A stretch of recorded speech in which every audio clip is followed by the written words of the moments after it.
Okay everyone, hello and welcome to this week's Land Rover rebuild video. As you can tell, this is not my Land Rover, this is somebody else's rather funky looking Discovery 3 TDV6.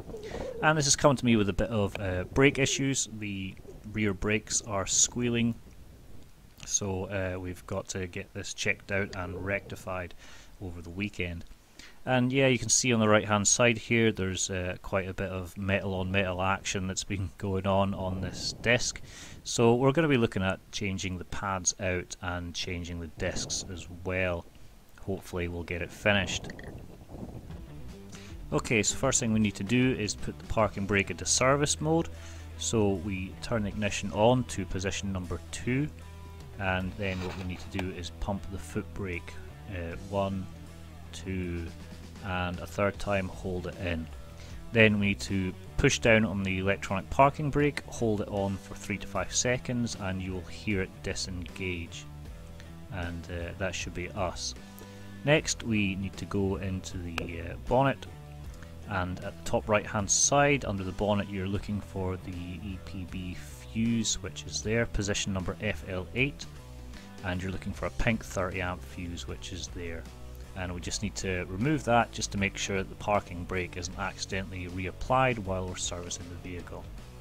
So supplied with this vehicle we had a nice pair of new discs here and 2 pairs of Mintex pads, which also came with new caliper bolts which we'll be replacing.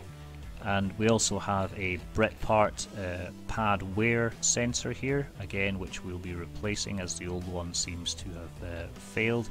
And the only indication that we got of wearing pads was with the squealing of bare metal.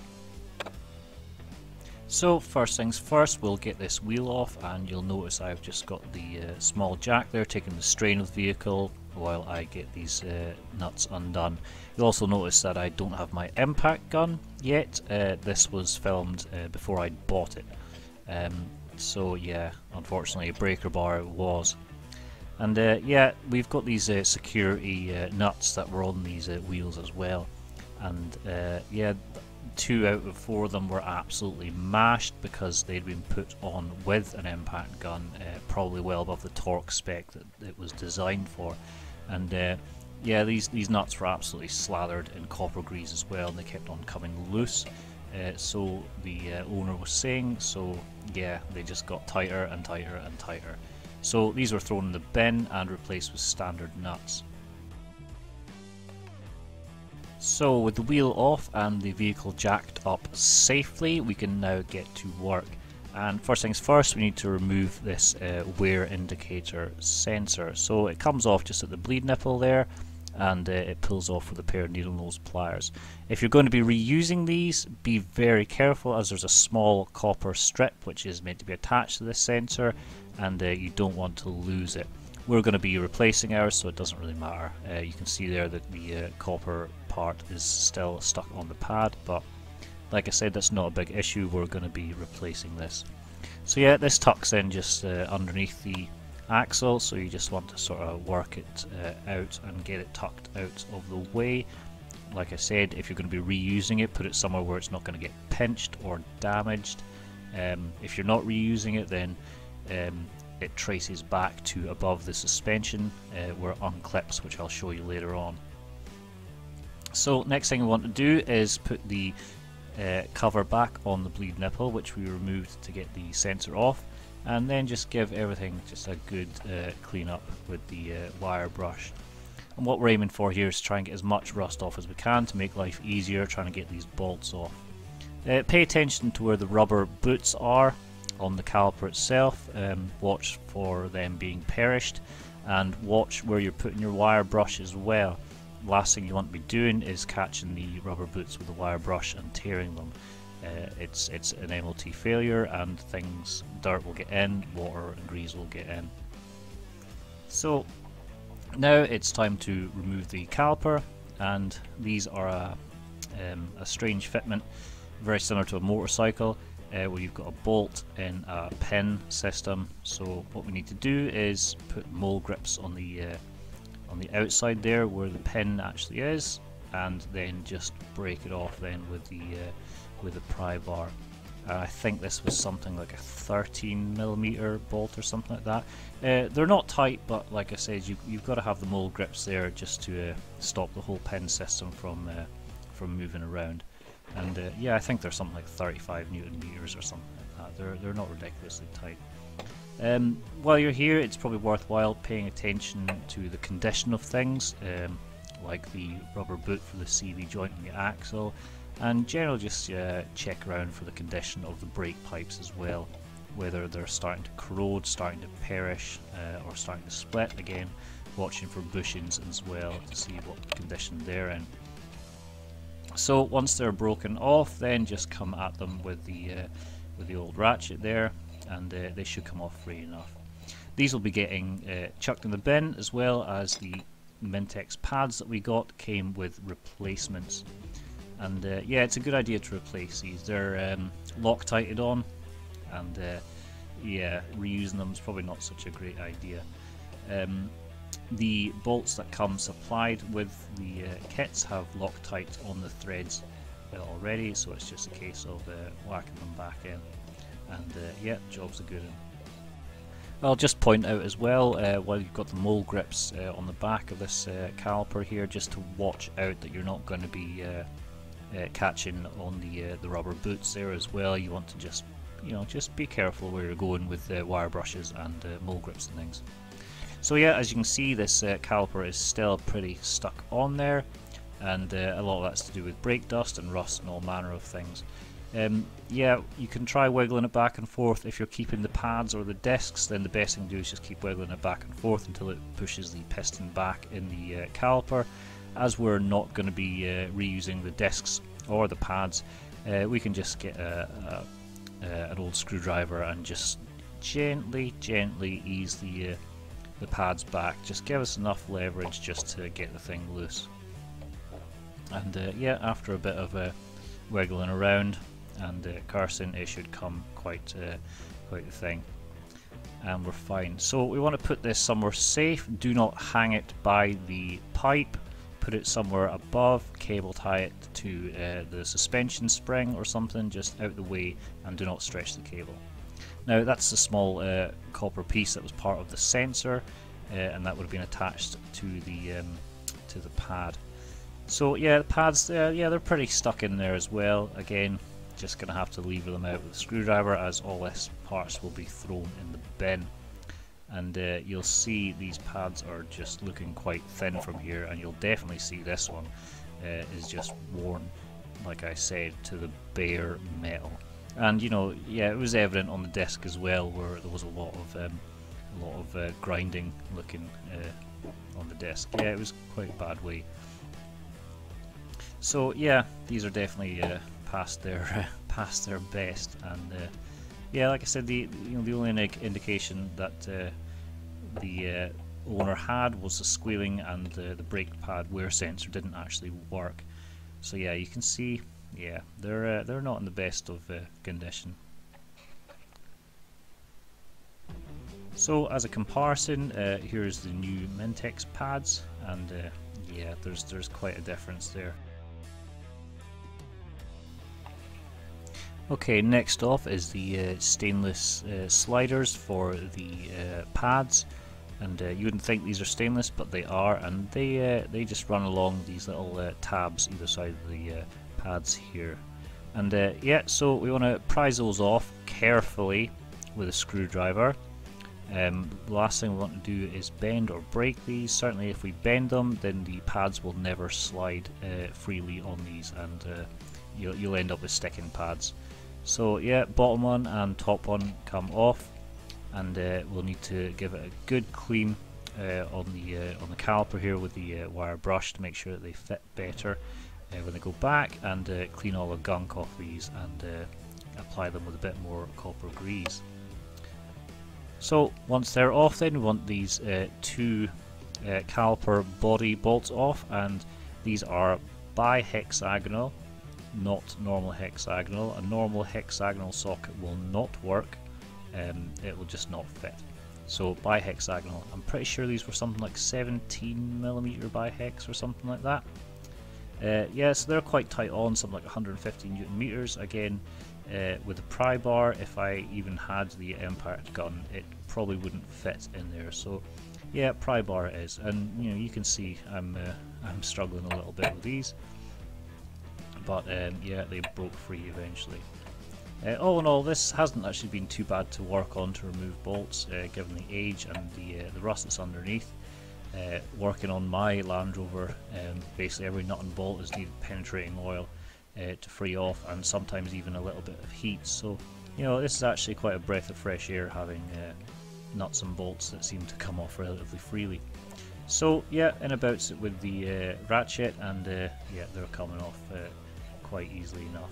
Now these bolts will be reused. Again, we will be reapplying them with a bit of Loctite just to ensure that they do not come loose. Yeah, bottom one comes off then again quite easily. And once this caliper carrier is off, then we will remove the pins and the gaiters, and we'll get them cleaned up, and we'll get them re-greased and put back together. And yeah, just a little more than just a brush over with a wire brush, and then that should be fine. So that's it off, and we'll put it to one side for now, and we'll take this disc off now. So front view of the disc, and you can see there's a countersunk Torx bolt here, and I think it was something like a T20 or a T25, I can't remember. And we're going to use this hand impact tool here, and it's just, yeah, just to make sure that we've broken off any bits of corrosion or bits of brake dust and whatnot. A few taps is all it should need, and then we can undo it with a breaker bar or a ratchet, whatever comes to hand. And these shouldn't be too hard to come off. The worst thing with these is if you attack it first of all with a breaker bar or ratchet, you may end up damaging the splines and rounding the thing off. So yeah, it's advisable a few taps with the impact tool first, just to free everything off. Thankfully there was enough copper grease on this to basically keep everything loose, so we've been alright. So yeah, give it a bit of a wiggle, and you'll notice the disc is still stuck, and that is because we still have the electronic parking brake pads attached. So there's a little hole here with a plug. Pull the plug off, and you want to be turning this wheel so the hole is about, well, about there, about the 11 o'clock position or something like that. Peer inside and you should see a star wheel, and the star wheel is the adjuster for the pads. So you want to be turning it upwards. If you can get out with a screwdriver, turning it upwards will undo it and retract the pads. This is a bit fiddly, and it took me quite a while, but you know, thankfully with the powers of video editing, I can make this look relatively easy. But so yeah, just give it a few turns up. I can't remember how many turns this took, but yeah, it was quite a lot, and I was actually fiddling around with it for quite a bit. This one was quite sticky as well. Again, inside here is going to be all bunged up with brake dust and all sorts. So when that is freed off, give it a bit of a wiggle, and hopefully that should free off more of the brake dust. And yeah, not quite there yet. Try again, and loosen her off a little bit more, and hopefully that should be us. So yeah, try again, give it a bit of a wiggle, free it all off, and yeah, it should come free then. And you can see the condition of the disc. It's pretty bad. I don't need to measure this to know that it is well past the tolerance of MOT inspection, and it can get thrown in the bin. So yeah, all of this then, just give it a bit of a clean, just remove all the loose brake dust and everything like that. So you can see at the left and right of the hub, then you've got your pads here for your parking brake, and at the bottom you will have your expander for the cable, and at the top there is your star wheel for your adjustment. And yeah, that's about it. So the next thing we need to do is clean up the mating surface between the hub here and where the disc is going to sit. And I cannot stress enough how clean this needs to be. If there's any dirt or grit or anything on the surface, once you go to bolt the disc back on, you will end up with excessive run out, and you'll notice this on the vehicle. When you brake, you'll have juddering, and you'll probably have some pulsing on the foot brake as well. So yep, open up our new discs here, and these will be greased from the factory to stop them rusting. It's up to you whether to clean them before or after you fit them. I prefer to clean the insides first and clean the outside then after I fit them, as I'm going to be handling them with my greasy dirty mitts. So yeah, it's just a case of fitting it on, and first thing you want to do is locate the countersunk hole for the location nut there, and yeah, that will line up with the threaded hole on the hub there. And yeah, it's just a simple case of lining it up and popping it on, just like that. So we want to find our countersunk bolt, give it a bit of a clean up, get all the excess copper grease off it, and make sure there's no grit or dirt in the threads. So throw that back on, and that, if I remember rightly, needs to be torqued up to something like 35 Newton meters or something like that.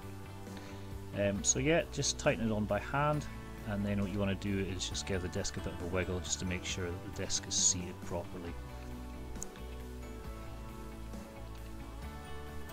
And 35 Newton meters on the torque wrench, just like that. So this is the newest tool I have in my workshop. It's a dial gauge, and it's got a magnetic base to affix to metal objects, and it's got movable arms, and yeah, all bells and whistles. It's got a dial here that goes in increments of 0.001 millimeter. A full turn of the dial is 1 millimeter, and as you push up and down on the pin at the bottom, that will measure, like I said, in increments. So attaching it to the Land Rover here, you can see where I'm going when I mean run out on the disc. So yeah, run out is basically we're looking for any variation of the disc sort of waving from left to right. Excessive run out, you will feel it on the pedal, you'll feel it kicking back, and you'll feel a juddering in the vehicle.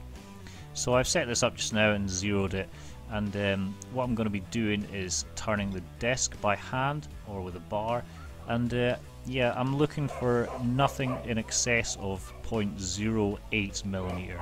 Anything more, and what we'll have to do is take the disc off and re-clean the hub and re-clean the disc just to make sure there's no grit in there. If it still persists, then what we might be looking at is either a warped disc or maybe a hub that is not seating correctly. Thankfully this one is well within tolerance, so I think this is like 0.03 millimeters. So with that sorted, we can put our nice wire brushed cleaned caliper carrier back on, and reuse these pre-Loctited bolts. And I said before, these need to be torqued up to 115 Newton meters. Other forums say that they should be torqued up to 175 Newton meters, but going by the original workshop manual for the Discovery 3 TDV6, it is 115. So do them up by hand, just make sure there's nothing, no grit or anything on the surfaces as well, and out with a torque wrench, and yeah, there we go, 150 Newton meters for the top and 150 Newton meters for the bottom eventually.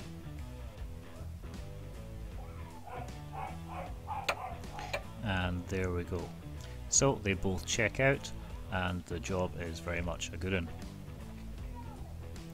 So next we have our cleaned up stainless steel sliders that the pads run on, and these have had a small coating of copper grease on them. Make sure you fit them right. I got a bit confused here and got my ups and my downs the wrong way around. They should only fit one way, and yeah, once they're in, just press them in and they should hold. Again, where they clip on, you should get that cleaned up with a wire brush, scrape all the worst of the rust and everything off it. If there's any excessive rust on that, it will push these sliders down, which will then pinch against the pads. And yeah, that's not what we want, because then if it's pushing against the pads will stick. So these should just be a push fit. It should not be too difficult to put these in. If you're having troubles, then it means that there is excessive rust on the back. So right, these are the new caliper mounting bolts that came supplied with the kit, and yeah, they've got Loctite red on the back of them. And so now we can take our caliper down. Once we've pushed the piston further back, I edited this out for some reason, but the piston on the caliper, we need to push the piston right back, obviously to allow room for the excess meat on the new pads. And yeah, that's my fault. I'm still learning this video editing malarkey. I was going to swear there, but I'm not gonna. Right, so that's our fresh new shiny Loctite bolts, and we want to stick these back in, and they want to be torqued down to, again, 35 Newton meters or thereabouts, as far as I can remember. Yeah, best course of practice is to just do them up by hand until the slider pins themselves start rotating. And yeah, the top one, yeah, it's a little bit sticky. The bottom one seems to be quite free there. So same deal as undoing them. We're going to get our mole grips here and just pinch the outer collar there, and that just holds everything in place and stops the pin from turning as we're torquing these up. And this torque wrench I've got here, although a bit maybe excessive for the work that I'm doing, is quite good. It's from Laser Tools, and to be honest, I think now it's probably due to get recalibrated, as I've probably had it, oh god, well over 2 years, 2.5 years. I think they're meant to be calibrated every year, as far as I know. I'm not too sure, but yeah, it's a good quality piece of kit, and you know, it's just not worth buying cheap ones really, because you just don't know what they've been calibrated to and whether they're right or not. So yeah, good piece of kit there. Now, while I'm waiting for myself to catch up with myself, I'll just talk a little about the sockets and the ratchet that I'm using. And this is actually by a company called Kinchrome, and yeah, they're a pretty good make. I first saw them in Homebase, and I needed a new toolbox a couple of years back, so mine, the arse fell out of it, so I went with this Kinchrome toolbox. And yeah, it was pretty reasonably priced. I think it was something like £130 or something like that. And yeah, from then I've just sort of started collecting some of their sockets and ratchets and screwdrivers and things like that. And you know, they're quite mid-priced tools, but they really are worth the cost. You know, I've never had any issues with them. And yeah, they're all around some quite good sockets, quite good spanners, and really good ratchet mechanism. Okay, so now that I've caught up with myself, that is the caliper now on, torqued up to 35 Newton meters, and we can get on. So the next thing we have is the pad wear sensor here, and yeah, this was a real pig to get routed through the suspension arms and through the back of the suspension there. So this old one, it traces right back underneath the axle, which I've already pulled out. And there's various clips holding it in place along the back of the upper wishbone there, and it tucks in right behind the airbag suspension. And once you trace it right the way back, you'll see there is a little clip there. Again, thanks to video editing, I can edit out all that guff, and I've pulled it through on the other side just to make it easier for myself. And yeah, this was pretty ingrained in dirt and crud and stuff like that. I don't know if you can see with the light, but yeah, it was quite a pig to get off. So yeah, that can be thrown in the bin, and we can now proceed to put the new one on. So the new one here, it should come with all the little grommets for the clips to hold it in place. And yeah, it's just a case of unwinding it and retracing where the old one came off. Again, when you're rerouting this, just be careful of that little copper strip that's on the end of the cable. It is delicate, they can break, they can fall off, so you just need to be on your guard when you're fitting these. I will stress again, follow the same routing as the old wire. You need to do this just to make sure that this wire is not going to be fouling on anything, and it's not going to be chafing or getting caught in any of the suspension components. This does actually run quite close to the rear axle half shaft, so you just need to be careful. So I'm just putting the upper clip in first, and before I route any of the clips or put any of the clips on, what I'll do is I'll put the sensor in with the pad and just make sure there's enough space for it to move. So yeah, it's still loose fitted here, and yeah, you want to put that little clip on the sensor wire back on top of the bleed nipple. Take the bleed nipple cover off, and that should just push over, and that gives you a good general indication of how far this wire needs to be out in order to push it onto the pad there.